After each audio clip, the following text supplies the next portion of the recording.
Palabra viva.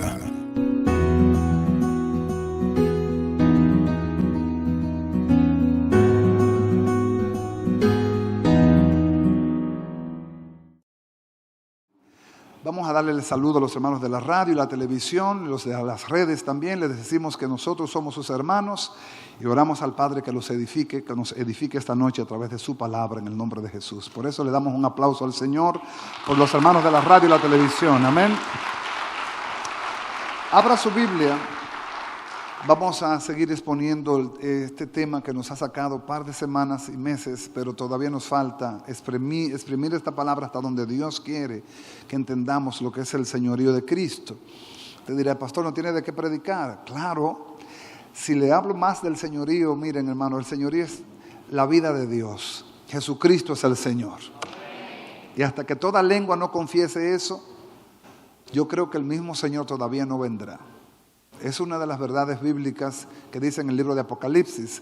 ¿Cómo termina el libro de Apocalipsis? Diciendo, el Espíritu y la iglesia dicen, ven, ven, Señor Jesús. Así termina el libro de Apocalipsis. O sea, que para que la iglesia pueda decir eso, el Espíritu diciéndole a la iglesia, Jesucristo tiene que ser creído, conocido y vivido como Señor. Esa verdad poca gente la entiende porque poco se habla del señorío de Cristo. La gente, la mayoría, ve solamente la parte salvífica o la parte redentora, la parte en la cual la cruz representa Jesús me salvó y ahí se quedó. Y no es así. Si Jesús solamente te hubiese querido salvar, tú no estuvieras aquí. Pero Él no solamente te salvó, sino que te dejó en la tierra con un propósito. Amén. Lo que significa que no hay salvación sin propósito. Si la salvación se reveló a tu vida es porque Dios quiere hacer algo con tu vida también. Y ese algo para muchos le toma a veces se mueren y no saben para qué Dios los llamó. Y tiene que ver mucho con la instrucción o tiene mucho que ver con la dureza del corazón. Porque puede ser que los pastores enseñen, pero hay gente que quiere vivir su vida loca y es una decisión personal. Uno lo tiene que respetar. Cuando digo su vida loca es que le creen más a un designio que le da un laboratorio médico, le creen más a un designio que le da una terapia física, que le dicen que tiene un hueso roto, una radiografía o lo que sea, que a la palabra de Dios. La palabra de Dios sigue siendo palabra de Dios, mis amados. Y ella no ha variado, ni va a variar. Por eso es necesario que nos aferremos a esta verdad y la tomemos como tal. Vamos al libro de Filipenses capítulo 2, versículo 11, para tomar un poquito más, tomar un atajo. Y dice Pablo aquí, y toda lengua confiese que Jesucristo es el Señor, para la gloria o para gloria de Dios Padre. Así termina Pablo hablando de la humillación y la exaltación. Humillación porque Jesús bajó del cielo a lo más bajo de la tierra. Pero no se quedó, sino que se levantó con poder y vive y reina por los siglos de los siglos. Pero Jesús es el Señor. Antes de venir a la tierra, ya Él era proclamado Señor por el Padre y había sido declarado Señor por su propio Padre. O sea, en otras palabras, el mismo Padre le entregó el señorío al Hijo. Y hasta que el Hijo no sea conocido como Señor de toda la creación, vamos a tener nosotros que ir alineándonos hasta que todos lleguemos al pleno conocimiento de que Jesucristo es el Señor. La razón de la creación es Él. Todo fue hecho por Él, con Él y para Él. Entonces, esa palabra señorío para muchos es un poco detestable porque no queremos entender que señorío es gobierno. Gobierno de Dios. Cuando Dios gobierna, la Biblia dice que el pueblo se alegra cuando el justo gobierna. Y el justo es el Señor. Entonces, si el justo nos gobierna, en nosotros debe haber evidencias. Pensaba, por ejemplo, cuando un padre tiene duda de un hijo en esta modernidad, ¿qué hace? Ahora le hacen una prueba de ADN. Ácido disociniribonucleico, ¿verdad? Lo llevan a un laboratorio, le toman ciertos tejidos de la mucosa al padre y al hijo y lo comparan en un microscopio y le pasan por un proceso y ven la compatibilidad que tienen y dicen sí es hijo o no, no es hijo, porque el ADN no concuerda. ¿Cómo nosotros podríamos evidenciar que Jesucristo es el Señor en nuestras vidas? No es que Él no lo sea para con la creación y para con Dios. Dios lo declaró así y así es. Y el Señor mismo lo levantó de lo más bajo hasta lo más alto, hasta que toda lengua confiese. Y eso incluye incluso a los demonios. Llegará el día en que todos los caídos, ángeles caídos, tendrán que decir verdaderamente Jesucristo es el Señor. El mismo Satanás tendrá un día que decir Jesús es el Señor. Aunque para él no haya esperanza de salvación, tendrá que reconocer que Jesús es el Señor. Entonces, nosotros como hijos de Dios que recibimos a Jesús en la parte de la cruz, vemos la redención como el precio que Él pagó. Pero detrás de la cruz empieza entonces el vivir para Cristo. Por eso que Jesús mismo dijo, el que quiere venir en pos de mí, niéguese a sí mismo, tome su cruz cada 7 días. Pero el tomar la cruz no es soportar el jefe, o soportar la suegra, o soportar a un vecino que fuma juca o que fuma cachimbo, no. Tomar la cruz es morir cada día al hombre viejo, morir cada día a lo que tú antes era para que reine Cristo en ti.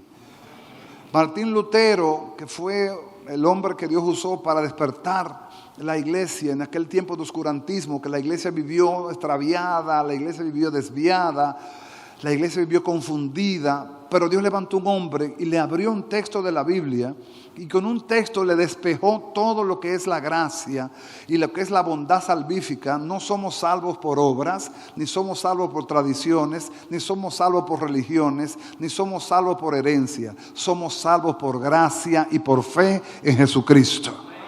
Entonces, cuando a Lutero se le reveló esta verdad, él la defendió hasta la muerte, de tal manera que fue llevado incluso a un juicio y le propusieron a Lutero, renuncia a esa revelación para que salves tu vida. Y él dijo, no, nunca es bueno que un hombre se vaya en contra de su conciencia. Mi conciencia está ligada a la palabra de Dios. Y por eso fue perseguido y por eso tuvo que sufrir muchas cosas. Pero la iglesia empezó a despertar a la verdad de la palabra. Hermanos, tenemos que caminar en la palabra. En la Biblia revela que la salvación es por gracia, ¿verdad? La salvación es un precio que Jesús pagó que yo no podía pagar. Y por la fe en su sacrificio yo soy perdonado de mis pecados. Amén. Creo que Jesucristo es el Hijo de Dios, suficiente para ser perdonado. Pero la salvación es un medio de Dios para cumplir un fin. El fin de Dios en nosotros no es tener hijos, es formar hijos. Tener hijos es más fácil de lo que uno se puede imaginar. Pero formar un muchacho no es fácil. Si no, pregúntenle a los que tienen hijos adolescentes. Formar un muchacho no es fácil.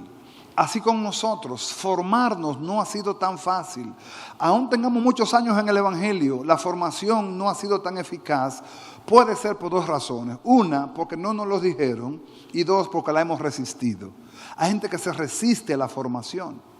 Se resiste a ser formado.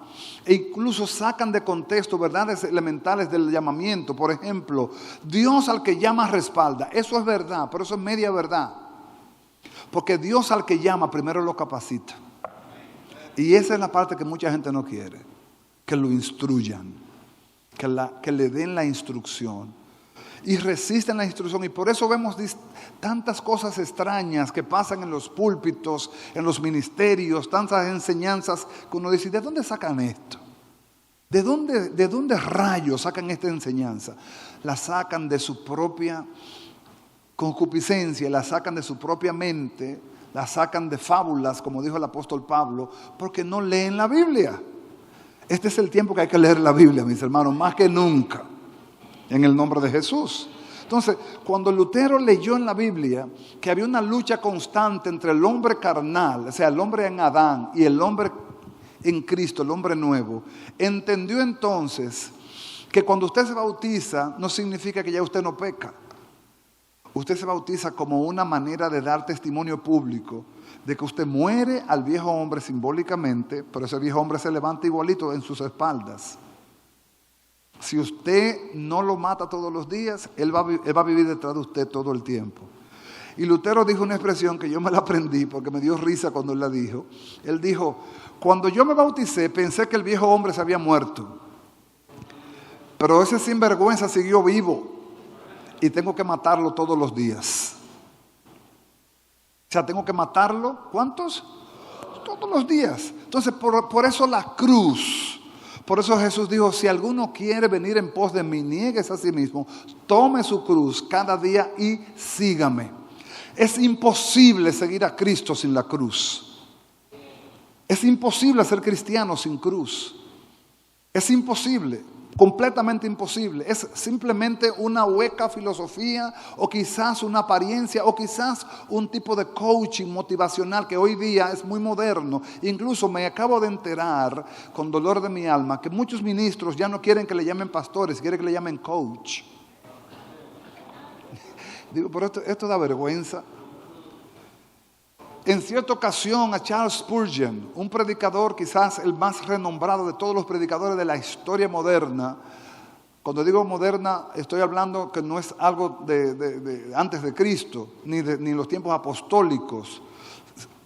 Charles Spurgeon era un predicador inglés, un hombre con un nivel de revelación enorme, y la reina de Inglaterra quiso hacerlo embajador, para que él fuera el embajador de Inglaterra ante una nación X o Y, no recuerdo cuál nación era, pero simplemente la reina quiso condecorar al predicador, al pastor, y lo citó y le dijo, yo quisiera que usted fuera nuestro representante ante la embajada de tal país. Y él con firmeza y tono afable le dijo, gracias mi querida reina, pero no puedo aceptar la delegación. Y la reina se le zapatea y le dice, pero ¿cómo es posible que usted va a renunciar a ser un embajador de Inglaterra por un pastorado? Dice, precisamente por eso. Porque el pastorado no representa una nación, representa un reino, y representa el reino de los cielos.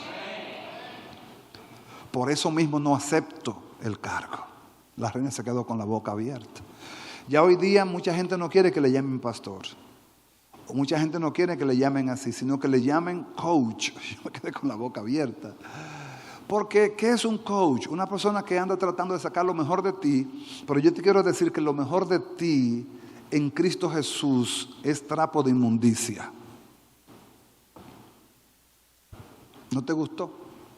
Léete el libro de Hebreos. Lo mejor de ti delante del Señor es trapo de inmundicia. En otras palabras, en el hombre no hay nada bueno. Lo único bueno que hay en nosotros es que Él nos lavó con su sangre, nos limpió y nos dio el Espíritu Santo. Eso es lo único bueno que hay en nosotros.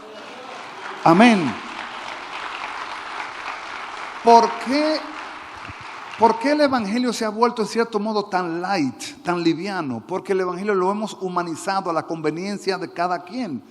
En otras palabras, pastor, predícame lo que a mí me gusta y lo que a mí me apela para que yo pueda sentirme atraído por tu iglesia. Es al contrario, debiera ser, pastor, dime todo lo que a mí me hace daño para que yo pueda ser un cristiano fiel y verdadero. Ya no se habla de pecado. Es muy difícil el tema de pecado hoy en la iglesia. El tema de la cruz es un tema que escasamente se habla. Y del señorío de Cristo muy poco se habla también. Señorío es gobierno. ¿Qué significa esto? Dios gobierna mi vida. Si Dios gobierna mi vida, entonces Él dirige mis pasos. Si Dios gobierna mi vida, entonces Él dirige mis pensamientos. Si Dios gobierna mi vida, ya no vivo yo, vive Cristo en mí. Pero eso no es simplemente un decir, eso tiene que ser un vivir. Aló.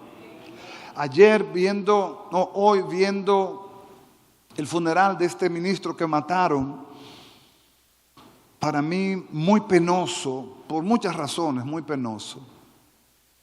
Porque esto va a degenerar un estado de desconfianza que uno no sabe en quién uno va a creer. Porque si un amigo de 40 años, de infancia, que tú no le vas a esconder nada porque te criaste junto con él, tú le abres la puerta y te metes 7 tiros. Porque si me dice a mí que le dio un tiro, pero fueron 7. 7. Según los doctores, psiquiatras y analistas de la conducta, dicen que él estaba deprimido. Yo dije, ese es el problema de la falsa llamada ciencia. No, estaba endemoniado. Vamos a llamar las cosas como son. Estaba endemoniado. Porque un deprimido hubiese atentado contra su vida primero. O lo mata a él, después se mata a él. Pero él no. Lo mató y salió tranquilito del edificio como si no fuera con él. ¿Ustedes vieron el video? ¿Y por qué hago alusión a esto? Porque viendo el hijo del extinto ministro, el hijo de él hizo una relación cómo su papá reaccionaría. Déjeme decirle algo, y esto se lo digo con mucho respeto a todos los que tengan diferencias políticas con el gobierno. Ese varón que mataron era un tipo que tenía muchas cualidades. Muchas cualidades. Nunca tú lo viste discutiendo, nunca tú lo viste en un pleito, nunca tú lo viste en una rencilla. Siempre fue un tipo apacible. Fue un tipo pacifista siempre y muy preparado, muy respetuoso. Yo tuve el honor de conocerlo personalmente en una ocasión en el Indotel. El hijo, cuando hablaba, decía que cuando le llegó la noticia a él no sabía qué hacer o qué decir, pero le vino un pensamiento. Y el pensamiento fue este: ¿qué haría mi papá en un momento así? Eso fue lo que le llegó. ¿Qué haría mi papá en un momento así? Y el hijo narraba que él le decía a su papá, su hijo es diputado, uno de los diputados más jóvenes del país, el hijo de él.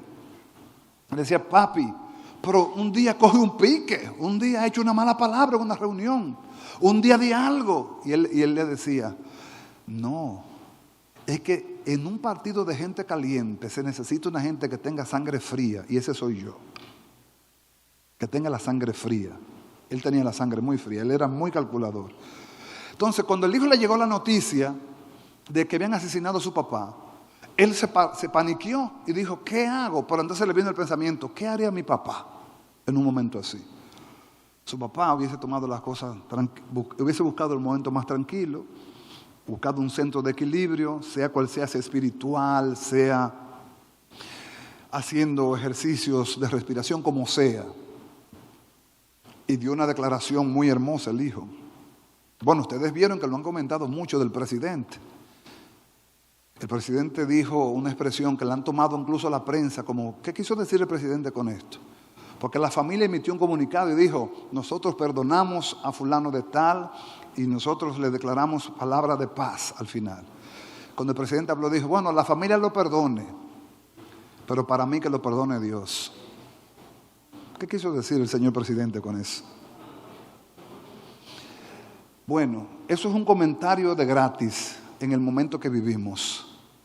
Pero eso también deja una preocupación social de cómo está la gente a nivel de aquí, a nivel mental. ¿Cómo está la gente viviendo? ¿Quién va a ser el loco que va a salir y va a aparecer con un desastre? Tú no sabes quién. Hay que vivir orando y guardando todos los pensamientos del que esté en el entorno, en el nombre de Jesús. Y cada día encomendarse a la bendita gracia, encomendarse a la sangre de Cristo y pedir una escolta de ángeles cada día. Porque las cosas están bien difíciles. Y usted dirá, ¿por qué usted nos dice eso, pastor? Porque en la redención Jesús nos adopta como hijos de Dios. A los suyos vino y los suyos no les recibieron. Pero a los que les recibieron y creen en su nombre, le dio potestad de ser hechos, ¿qué? Hijos de Dios. Entonces, para que un hijo sea validado cuando hay duda, ¿qué se hace? Una prueba de ADN, ¿sí o no?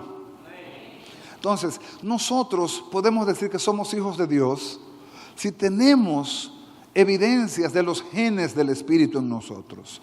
Si la palabra de Dios ha dado fruto en nosotros conforme a la naturaleza de Dios, yo puedo decir, ese es un hijo de Dios. No por creación, porque toda la creación es de Dios.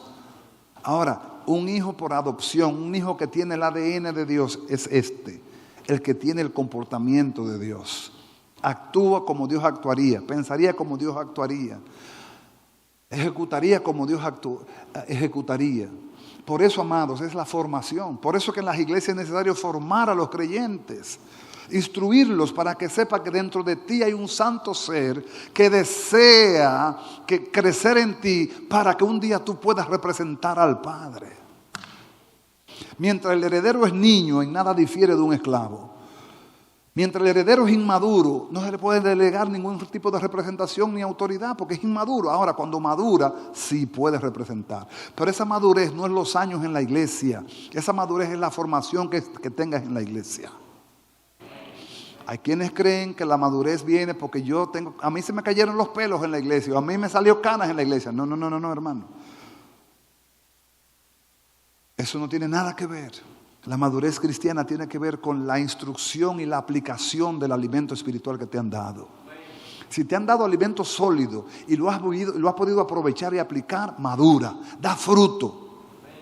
Amén. De lo contrario, pudiste pasarte la vida yendo a una iglesia y morirte e irte al cielo y no saber para qué ibas a la iglesia, ni saber para qué oías los sermones, ni saber para qué tenías un pastor. No, simplemente tú ibas a una iglesia y ya. Amados, es un error que nos compete a nosotros aclararle. No venimos aquí porque simplemente no tenemos nada que hacer. No, venimos aquí porque nos sentimos deudores al que nos salvó, al que nos amó, al que nos escogió. Y no tengo otra manera de expresarle mi gratitud que no sea adorándole. Y me reúno con mis hermanos porque en su promesa fiel Él manda también a que no dejemos de congregarnos como algunos tienen por costumbre. Juntos le adoramos, juntos se cumple el Salmo 133. Mirad cuán bueno y cuán delicioso es habitar los hermanos juntos en armonía. Porque allí envía Jehová bendición y vida eterna. Amén. Aterrizando en lo que significa ser hijo de Dios, tener el ADN de Dios. El domingo empezamos a hablar de que una de las expresiones más tangibles de que el reino de Dios está en nosotros y que el señorío está en nosotros es la paz de Dios. Hablábamos de eso el domingo, pero no nos dio el tiempo. Y le hablé de 4 tipos de paz. En la Biblia hay 4 tipos de paz que se mencionan texto por texto. No nos va a dar el tiempo hoy, pero vamos a tocar otros textos. Por ejemplo, la Biblia habla de la paz de Dios. La paz de Dios es lo que Él te da como una dádiva de su amor por ti también. O sea, cuando tú eres recibido en el reino, Él te da su paz. Pero para que tú seas recibido en el reino, tú primero necesitas hacer la paz con Dios, que es otro tipo de paz. La paz con Dios es la paz reconciliadora, porque tú en tus pecados viviste lejos de Dios y por la fe en Jesucristo eres reconciliado con Dios. Por eso tienes paz con Dios.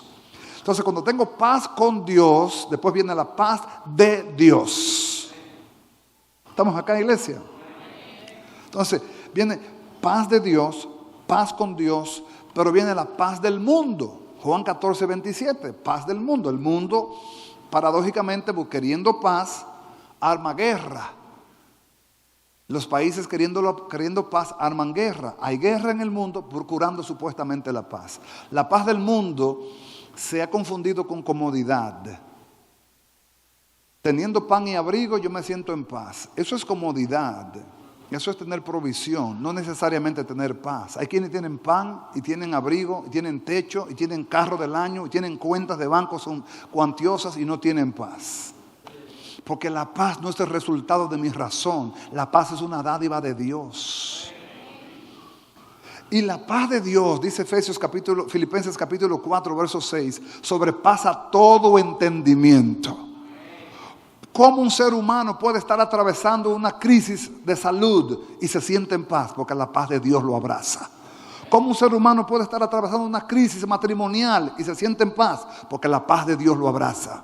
¿Cómo un ser humano puede estar endeudado hasta el tope y no se desespera ni pierde el enfoque, sigue trabajando y se siente en paz? Porque la paz de Dios lo abraza.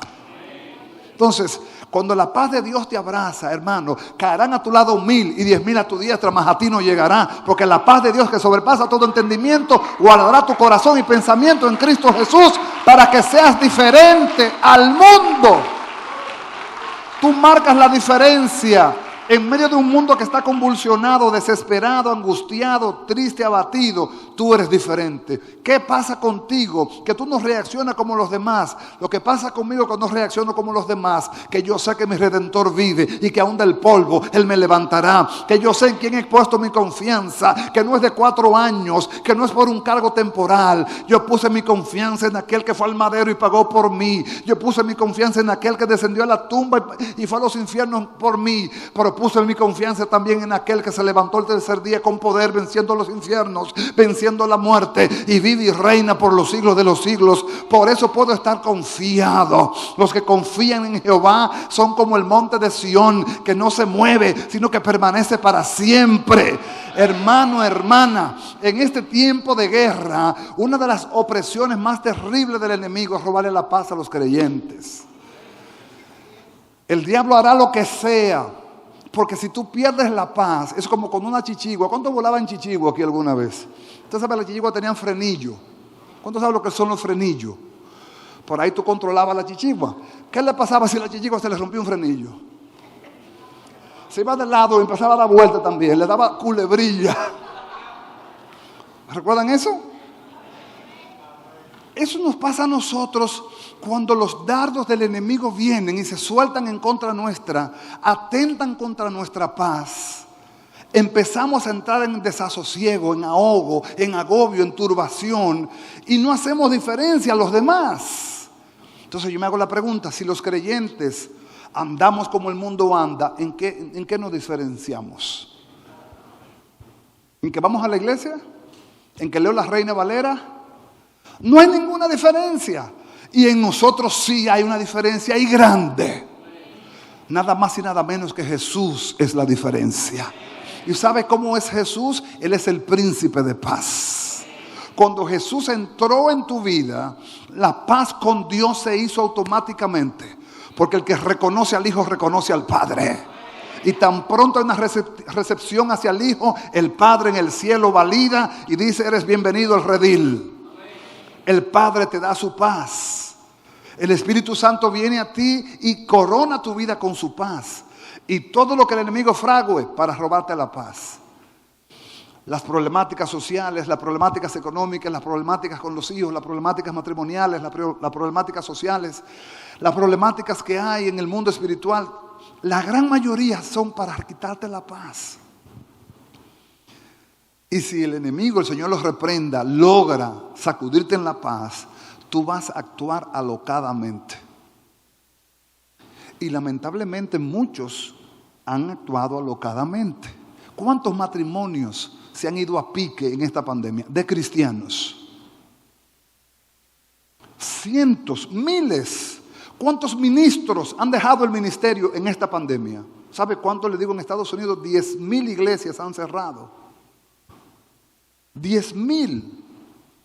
¿Cuál es la causa? La causa es la misma incertidumbre, el mismo agobio interior que viene a causa de mirar lo exterior. Amado, el mundo irá de mal en peor, engañando y siendo engañado. Pero cuando el mundo sea cubierto por tinieblas, si yo leo bien la Biblia, mi Biblia dice en Isaías 60, que aquí que tinieblas cubrirán la tierra y oscuridad las naciones, pero sobre ti, que eres la iglesia de Dios, amanecerá Jehová y sobre ti será vista su gloria.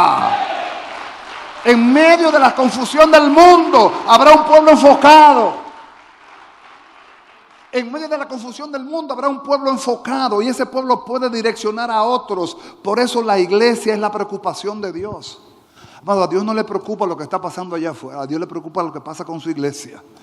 Porque si la iglesia se desentona o se desenfoca, hay problema ahí serio.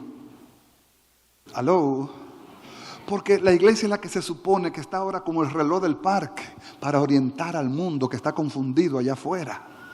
Amados, ustedes ven la gente en la calle. Ustedes quizás no tienen la capacidad de pararse a mirarlo detenidamente y ver qué hay en ese rostro, qué se esconde en ese rostro, qué se esconde en esa mirada. Hay gente que te puede a ti engañar por 2 o 3 días hasta que tú le digas al Señor: muéstrame cómo está.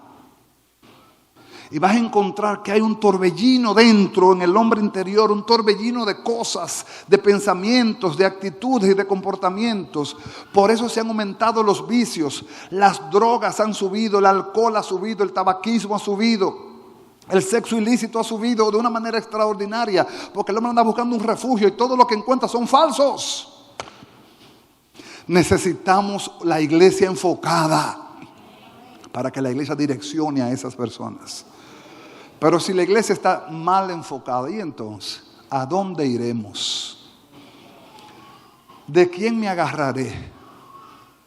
Si tú vas a buscar en el hermano un auxilio y le dice, ay, Fermín Ricardo, yo estoy pasando por un proceso, yo no sé ni qué hacer, yo no sé ni a dónde ir. Y que Fermín Ricardo diga, mira muchacha, si yo te cuento el mío, tú te caes para atrás.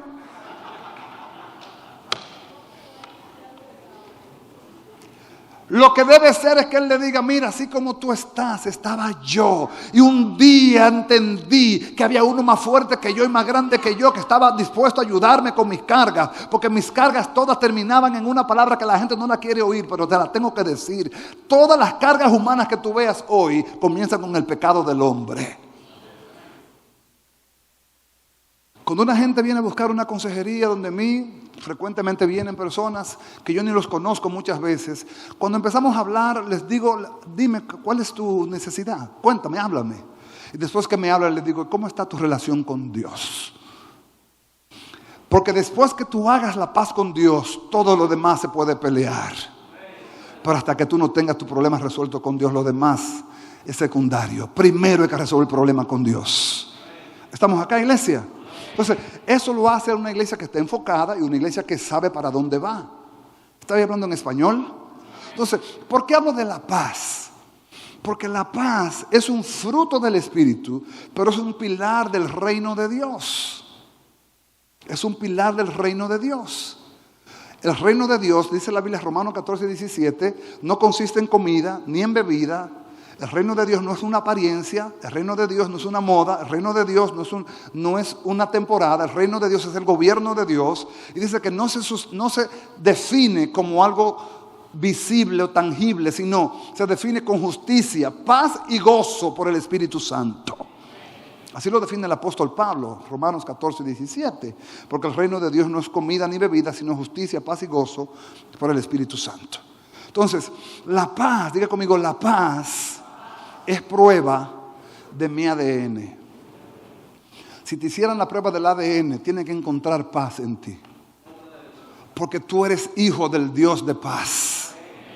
Y si su gen está en ti tiene que haber igual un gen que se parezca al del Padre. No lo vamos a comparar porque en la deidad de Dios, que es perfecto y puro, no podemos compararlo, pero por lo menos, hermano, tiene que haber un poquito en nosotros de lo que Él nos ha dado. Si vamos a la Biblia, vamos a buscar varios textos. Por ejemplo, vamos a mirar desde varias ópticas cómo los apóstoles se enfocaban esto de la paz. Miren, en el libro de Colosenses, capítulo 3, Colosenses capítulo 3, versículos 12 al 15, Colosenses 3, del 12 al 15. Ahí mismito, voy a esperar que me ayuden allá arriba. Colosenses 3, del 12 al 15.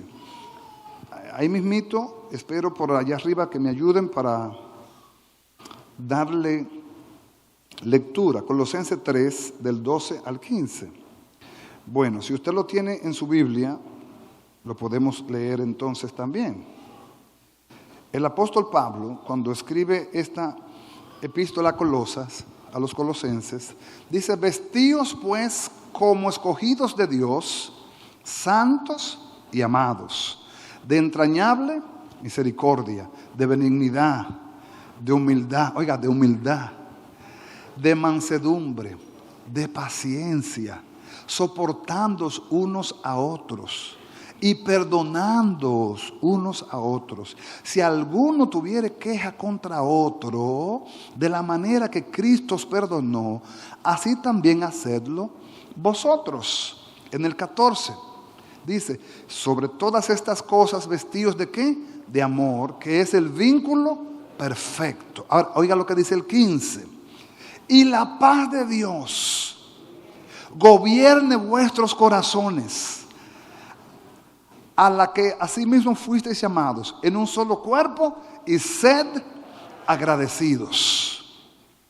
Deja el 15 ahí. Dice que la paz debe gobernar nuestros corazones. Y la paz de Dios no tiene nada que ver con emoción. La paz de Dios tiene que ver con convicción. Aunque las nubes estén gris, aunque el sol no haya salido, yo sé que el sol va a salir. Aunque las cosas estén difíciles, aunque las cosas estén extrañas, yo sé que Dios está conmigo como poderoso gigante.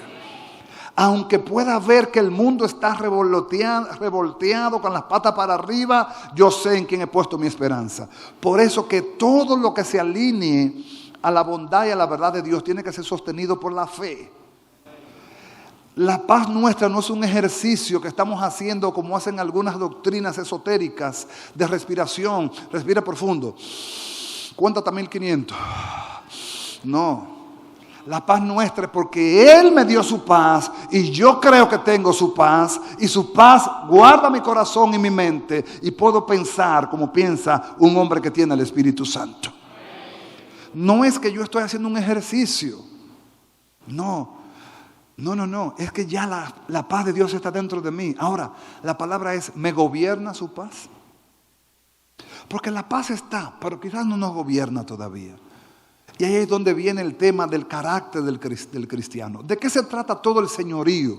¿De qué se trata todo el reino de Dios? Cuando usted ha orado un Padre Nuestro, posiblemente aquí alguien lo ha orado alguna vez, ¿verdad?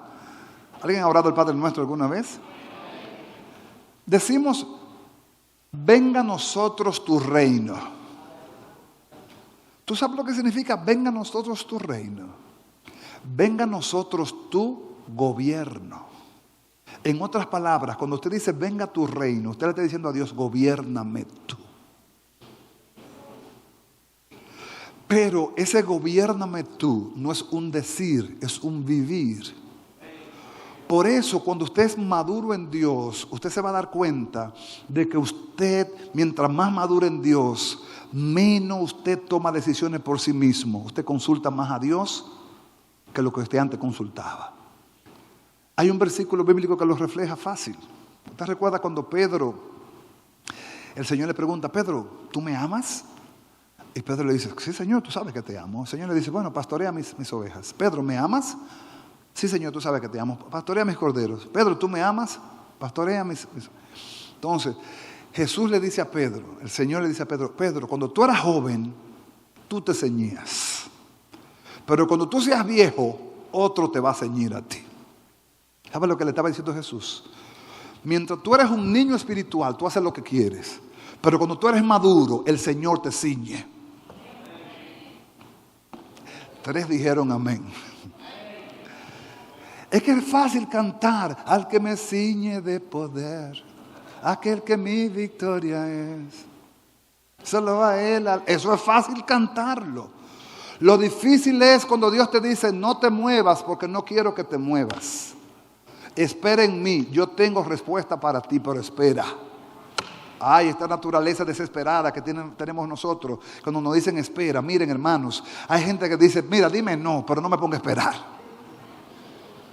Dime no de una vez, pero no me ponga a esperar. Y Dios dice, es que la manera de yo trabajar tu carácter es enseñándote a esperar en mí.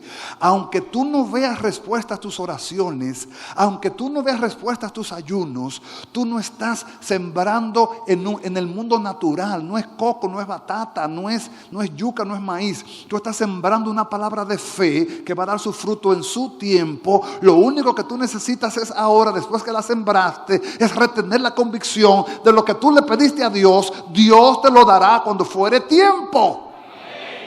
Pero nosotros creemos que algunos creen que Dios tiene un push button. Un push button es que tú le das un botón y como en la página de la iglesia, que tú le das un botón y te sale otro enlace, le das otro botón y te sale otro enlace. No es así. Dios se toma su tiempo para formarte en carácter. ¿Por qué Dios nos responde de una vez? Porque si te respondiera de una vez te malcriara. Fueras un niño malcriado Y Dios dice, te voy a poner unos días a esperar. Yo te voy a bendecir, pero voy a ponerte a esperar. Porque en la espera yo voy a procesar tu carácter. Y quiero hacerte un hombre maduro, una mujer madura. ¿Aló? No vas a actuar por oportunidad, no vas a actuar por un impulso, no vas a actuar por necesidad, vas a actuar porque así ha dicho Jehová. Eso es madurez. Y eso no llega por correo. Eso no llega por correo. Eso no se vende por internet ni se compra en Amazon.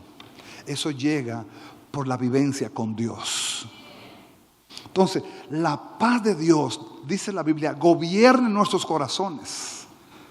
Si yo te pregunto, del 1 al 100, ¿en qué por ciento gobierna Dios tu corazón?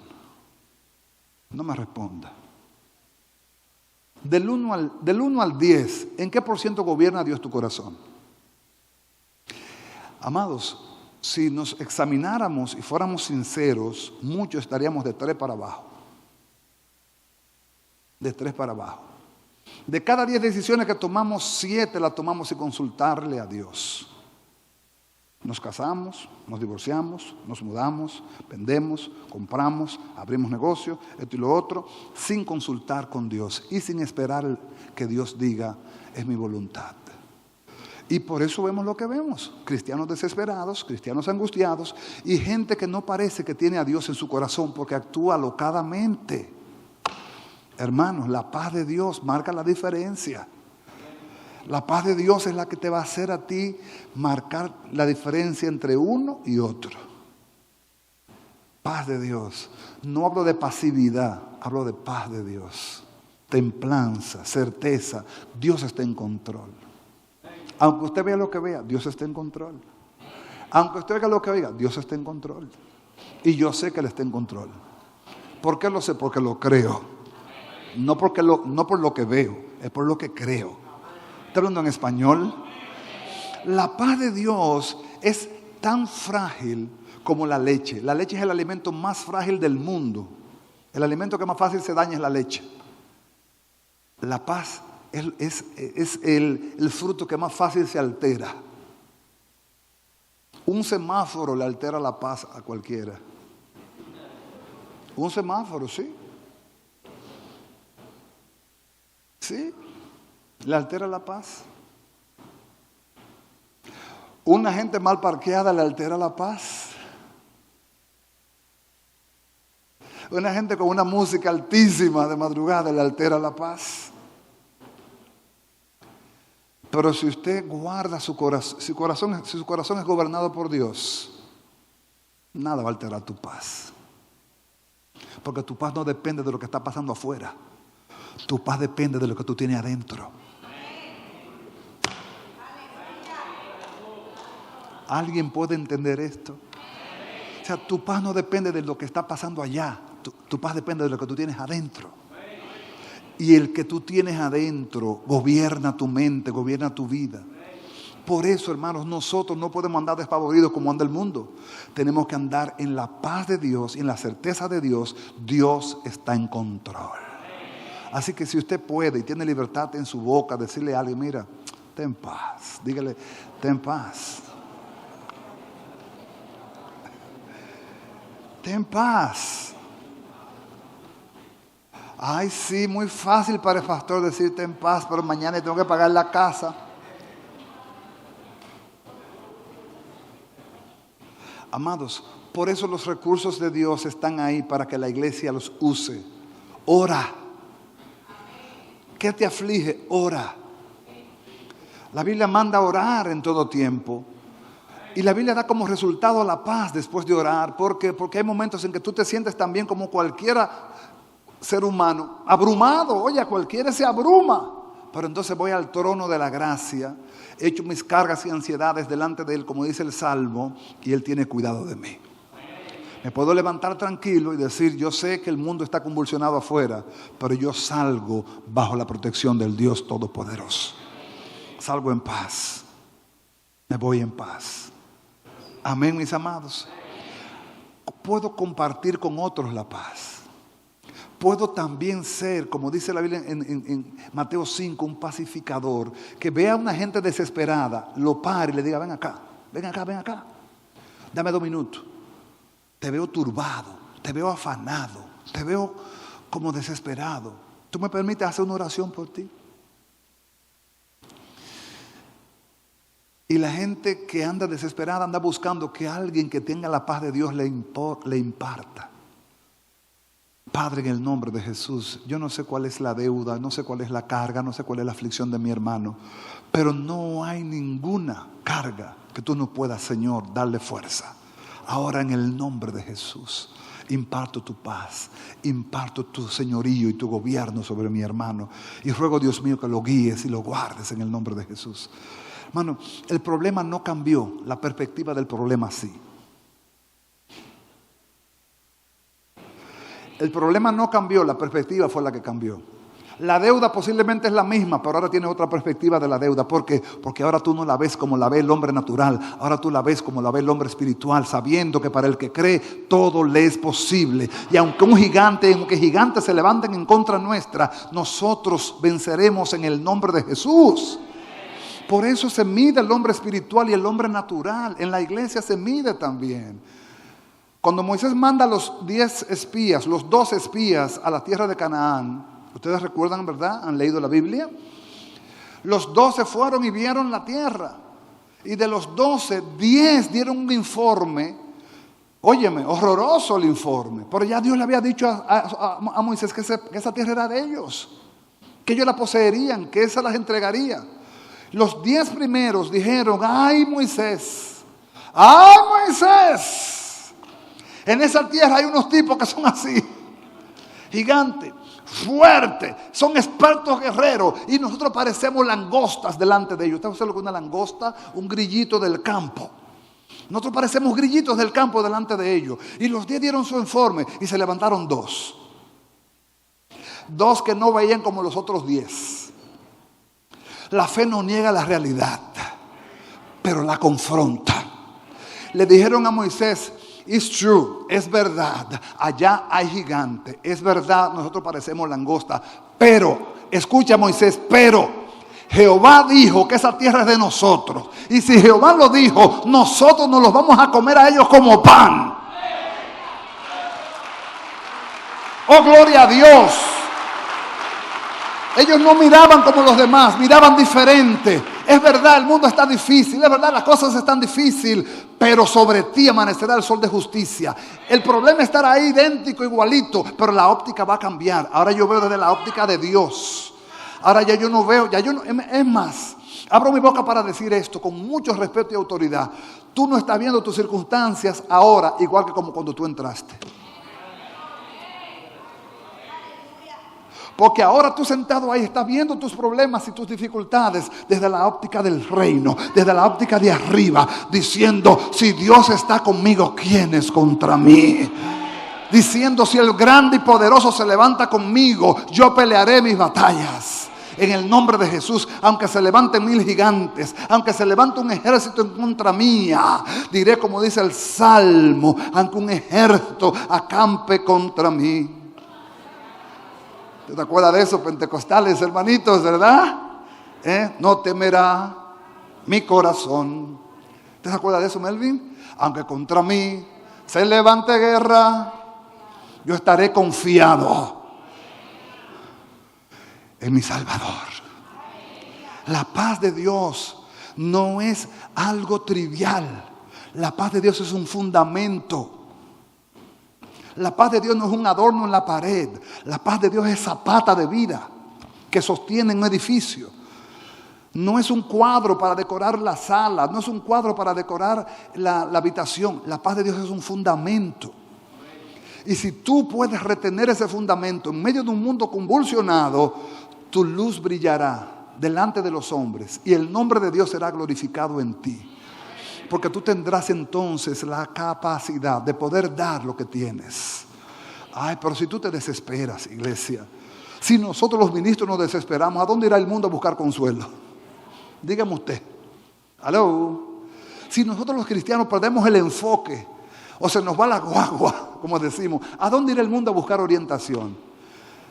Amados, es en nosotros que está la responsabilidad de estar alineados, enfocados. Porque el mundo vive sin fe, sin esperanza y sin Dios. Pero tú y yo no. Tú y yo vivimos con fe, con esperanza y con Dios.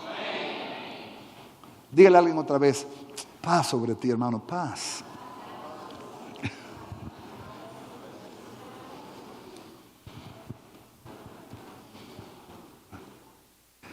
Hay mucho de qué hablar de este tema.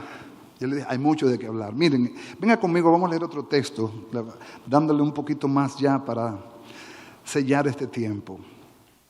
En el libro de 2 de Timoteo, capítulo 2, versículos 22 al 26. 2 de Timoteo 2, del 2 al 26. Perdón, del 22 al 26. 2 de Timoteo 2, 22, 26. Pablo le da un consejo a su hijo ministerial, a su hijo en la fe. Le dice, huye también de las pasiones juveniles. Sigue la justicia, la fe, el amor, ¿y qué más? Y la paz. Con los que de corazón limpio invocan al Señor. Pero desecha las cuestiones necias e insensatas, sabiendo que engendran ¿qué? Contiendas. Aquí que quiero enseñarte algo. 24, en el 24. Porque el siervo de Dios o el siervo del Señor no debe ser contencioso, sino que amable para con todos, apto para enseñar, sufrido, en el contexto de que debes padecer, que con mansedumbre corrija a los que se oponen, por si quizá Dios le conceda que se arrepientan para conocer la verdad. Ya en el 26 dice, y escapen del lazo del diablo en el que están cautivos a voluntad de él. En el 24 dice que el siervo de Dios no debe ser contencioso. Una palabra de $1.000.000 esa. El hombre de Dios no debe contender sobre opiniones. Amados, hay quienes se ofuscan y se hacen sabios en su propia opinión. Y mi Biblia y tu Biblia dice que más esperanza hay para el necio que para aquel que se hace sabio en su propia opinión. En otras palabras, tú no tienes por qué entrar en argumentos con nadie, ni tienes por qué imponerle tus criterios a nadie, ni tienes por qué entrar en vanas discusiones por conceptos que tienen que ser revelados. Los argumentos y conceptos que tienen que ser revelados no lo vas a lograr con razonamientos, tienen que ser por el Espíritu Santo. Compra la verdad y no la venda, pero tampoco te hagas de la verdad un látigo para golpear a los demás. Ahí muchos creyentes han perdido el enfoque de lo que es el Evangelio. Tener la verdad no nos da a nosotros autoridad para golpear a nadie. Los que vivimos en el ministerio, los que trabajamos para el ministerio, los que somos llamados al ministerio, tenemos que entender que todas las cosas de Dios tienen que ser reveladas. Nada es impuesto, nada es obligado, nada es por carne y sangre. Todo tiene que ser revelado. El siervo de Dios no debe ser contencioso, sino amable para con todos, apto para enseñar, sufrido, que con mansedumbre corrija a los que se oponen, con mansedumbre. Gálatas 6, 1 y 2 también. Con mansedumbre corrige al que se opone. Hermano, yo creo que tú estás equivocado en este tema, pero es una percepción mía. Yo te voy a respetar la tuya. Es posible que sea yo el que esté equivocado, pero te la voy a respetar. Nunca discuta cosas que tienen que ver con revelaciones espirituales. Porque el que discute cae en categoría automáticamente de carne y sangre. Las cosas del Espíritu se revelan. ¿Las revela quién? El Espíritu Santo. Nosotros no somos más celosos de la palabra de Dios que Dios mismo. Dios es más celoso que nosotros. Y aun Dios mismo manda, los siervos no sean contenciosos. En otras palabras, los siervos no sean los que siembran discordia. Esta palabrita no es cómoda. Sembrar discordia. Si usted se lee el libro de Proverbios, dice que 6 cosas abomina a Jehová y aún una séptima abomina su alma. ¿Y sabe usted cuál es la séptima? Dice, el que siembra discordia entre hermanos. Lo abomina el Señor eso. El que indispone a los hermanos, lo abomina el Señor eso. Muy por el contrario, Dios ama a los pacificadores.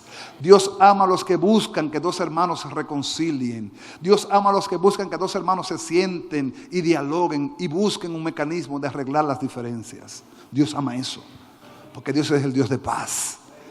En nosotros hay un peso también con este tema, porque a nosotros nos compete ser ayuda en el contexto de la unidad del cuerpo de Cristo. Si las iglesias están como están, es porque nosotros los ministros no hemos enseñado a la iglesia a no hablar mal de la iglesia. Amado, cuando usted habla mal de la iglesia, usted está hablando mal de usted.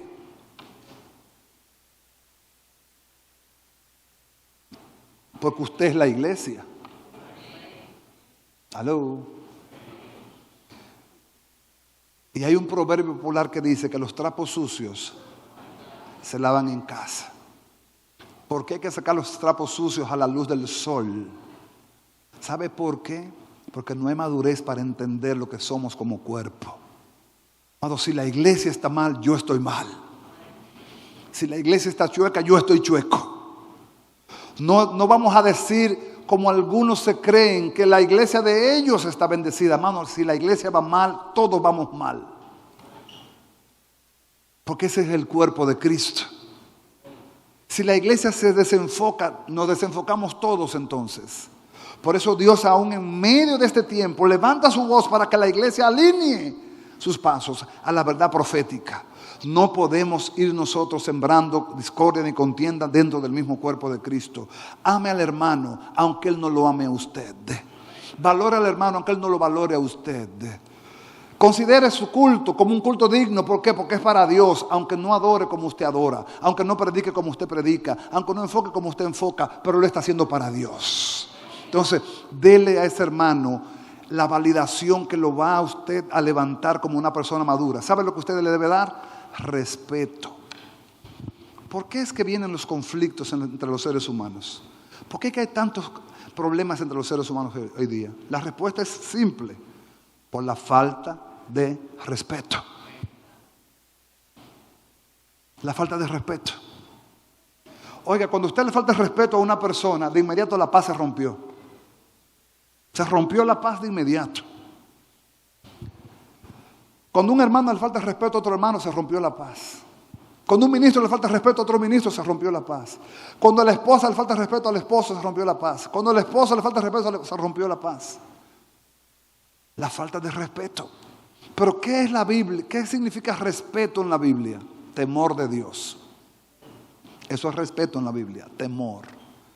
¿Qué significa eso, pastor? Explícamelo en un lenguaje más llano. Estoy terminando, no te preocupes. No te vas a ir muy tarde. Cuando yo miro a mi esposa, yo no simplemente voy a ver la mujer con la que yo me casé y la madre de mis hijos. Yo debo ver a mi esposa como una hija de Dios, a quien Jesús redimió con su sangre y me la dio como compañera de vida. Si la miro desde la óptica de Dios, yo debo mirar a una hermana en Cristo que yo debo cuidar, valorar y amar, porque ella es iglesia. Si yo maltrato a mi esposa, estoy maltratando al cuerpo de Cristo, no solamente a la mamá de mis hijos. Pero si mi esposa me maltratase a mí, no solamente está maltratando al pastor o a su esposo, sino que está maltratando la cabeza. ¿Por qué estamos como estamos? Porque la graficación más bíblica de la relación con Cristo y la iglesia es el matrimonio. El hombre es cabeza de la mujer, Cristo es cabeza de la iglesia. Si la mujer anda ordenadamente bajo su cabeza, ese matrimonio tendrá paz y dirección. Nadie dijo amén. Si la iglesia anda direccionada, enfocada en Dios, la iglesia tendrá paz y tendrá la bendición de Dios. Es la misma relación. Si la iglesia anda alineada, ordenada a los pensamientos, preceptos del Padre, la iglesia tendrá la paz de Dios. Habrá paz en la iglesia. Y esa palabra paz no solamente es quietud. Esa palabra paz es más allá de quietud. Esa palabra envuelve prosperidad, envuelve abundancia, envuelve salud, envuelve estabilidad, envuelve gozo. En el original, la palabra paz es más amplia que en el español. En el original, paz, estado de tranquilidad o quietud.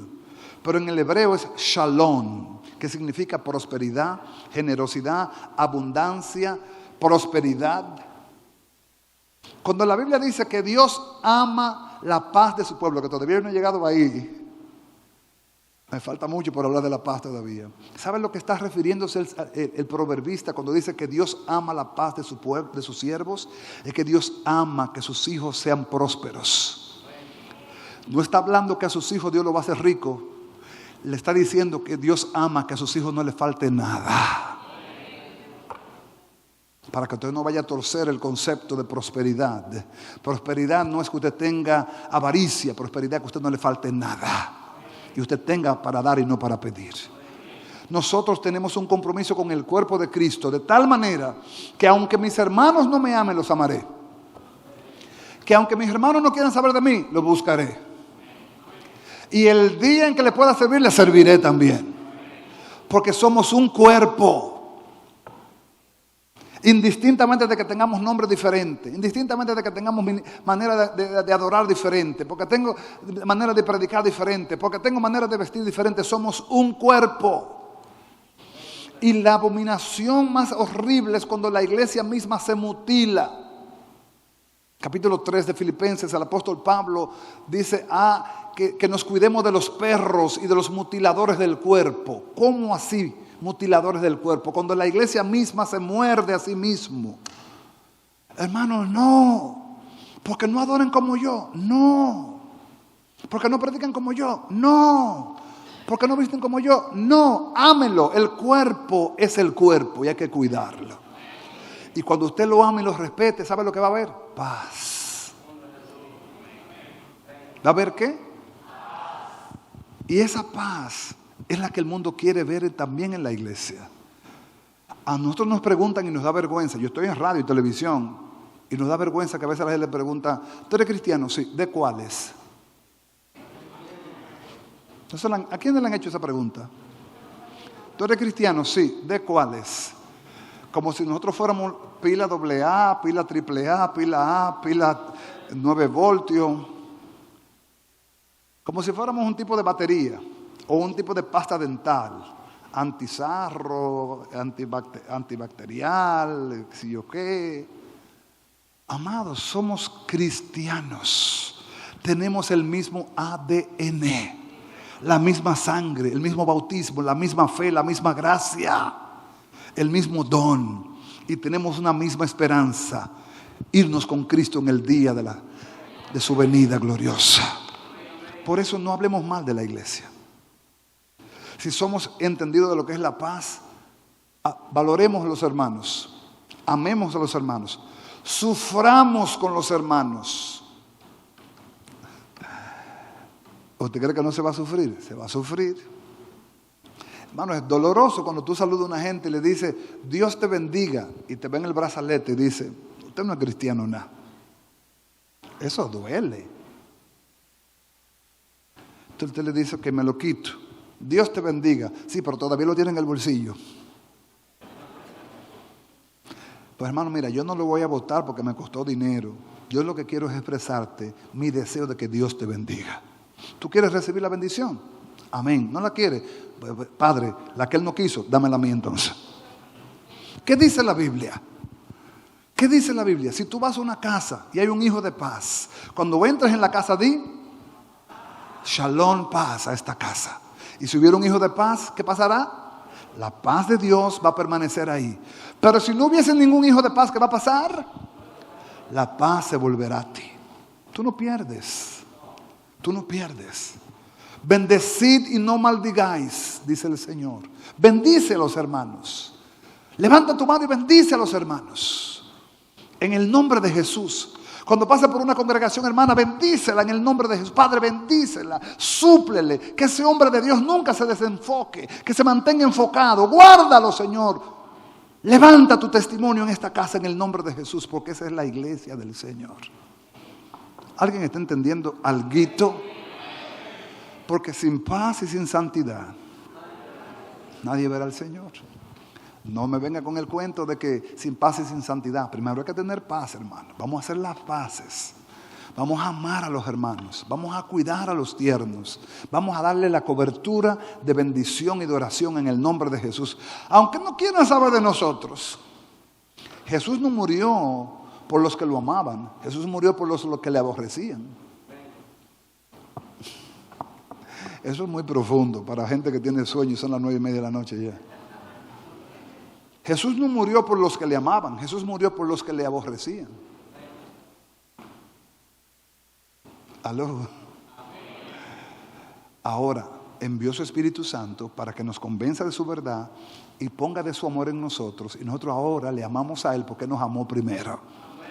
Y cuando Él venga, Él vendrá entonces por el pueblo que sí le ama y guarda sus mandamientos. Póngase de pie en el nombre de Jesús. Estoy seguro de que mucha gente en radio y en televisión y aquí, su perspectiva de su realidad ha cambiado. Porque ahora yo no miro como entré, ahora yo miro como Dios me ve. Si Dios está conmigo, mi circunstancia no me va a vencer, yo venceré en el nombre de Jesús. Aunque se levanten 1000 gigantes, aunque se levanten 1000 oposiciones, venceré en el nombre de Jesús. Y sé que venceré porque el vencedor está conmigo. No porque tenga un espíritu de triunfalismo, no, es que yo sé el final. Como dice un pastor amigo mío, interprétame Apocalipsis. Hay muchas interpretaciones de Apocalipsis. ¿Ustedes sabían eso? Él dice, ¿tú sabes cómo yo interpreto Apocalipsis? Al final la iglesia vencerá y Cristo se irá con su iglesia. Ya. No me voy a meter en minucias, en detalle, en esto, en lo otro, en discusiones, en esto, en separaciones y en mutilaciones. No, al final la iglesia va a vencer y se va a ir con Cristo. Yo debo conocer los tiempos proféticos para afirmarme más. Conocer la Biblia para amarle más y servirle mejor. Amén, mis amados. Hoy usted sale de este lugar. Usted va a salir de este lugar. Pero yo oro al Señor que usted pueda decir, hoy Dios me renovó mi paz. Hoy me dieron un booster de la paz de Dios. Hoy yo puedo decir que si Dios es conmigo, ¿quién contra mí? Hoy yo puedo decir que mi problema sigue siendo el mismo, pero ahora lo veo diferente. Porque lo veo desde la óptica divina, lo veo desde la óptica de arriba. Y si lo veo como Dios lo ve, puedo cantar, nada es difícil para Dios, ¿verdad? Todo es posible al que cree. Hoy las montañas caerán. Lo puedo creer, porque lo veo ahora desde la paz de Dios. Oramos, Padre, en el nombre de Jesús. Oramos por tu iglesia. Dios mío, nosotros todos aquí estamos en un cuerpo de carne. Nadie es un ángel, nadie es un arcángel, o un querubín o un serafín. Somos hombres, pero hombres quienes hemos recibido el buen depósito del Espíritu Santo. Hombres que hemos creído en la verdad del Dios Altísimo, del Dios de Abraham, de Isaac y de Jacob. Hombres que hemos recibido al Príncipe de Paz. Hombres que tenemos, Señor, convicción de que aunque en la tierra, Señor, haya tinieblas y oscuridad, sobre la iglesia amanecerá la luz. Señor, tú eres la luz que alumbra nuestras vidas. Tú eres la luz que guía nuestros pasos y nos diste tu paz. Señor, que nosotros seamos instrumentos de paz.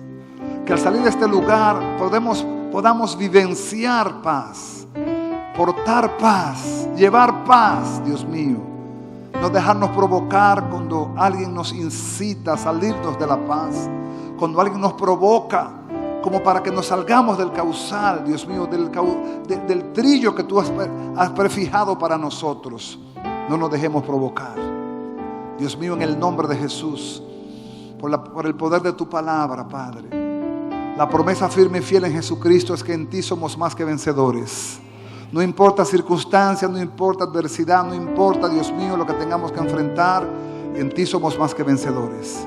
Señor, ahora en el nombre de Jesús, que la iglesia presente y la iglesia de la red de la televisión pueda, Señor, ser reabastecida de paz y de gozo y de firmeza y de esperanza. Somos la sal de la tierra y la luz del mundo. Señor, en esta hora, en el nombre de Jesús, revístenos de ti. Que cuando salgamos de este lugar, Señor, salgamos empapados de la paz de Dios.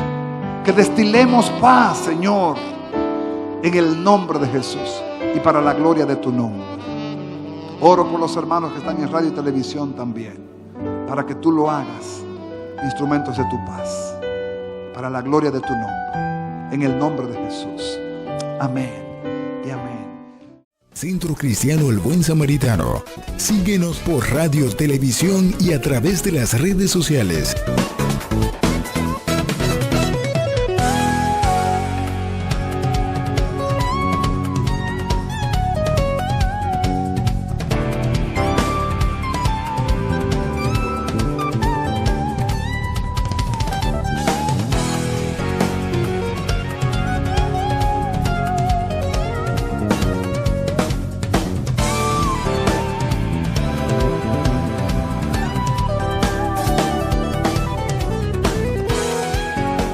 Palabra Viva. Este programa es producido y difundido gracias a la ayuda y ofrenda de hermanos y relacionados al Centro Cristiano El Buen Samaritano.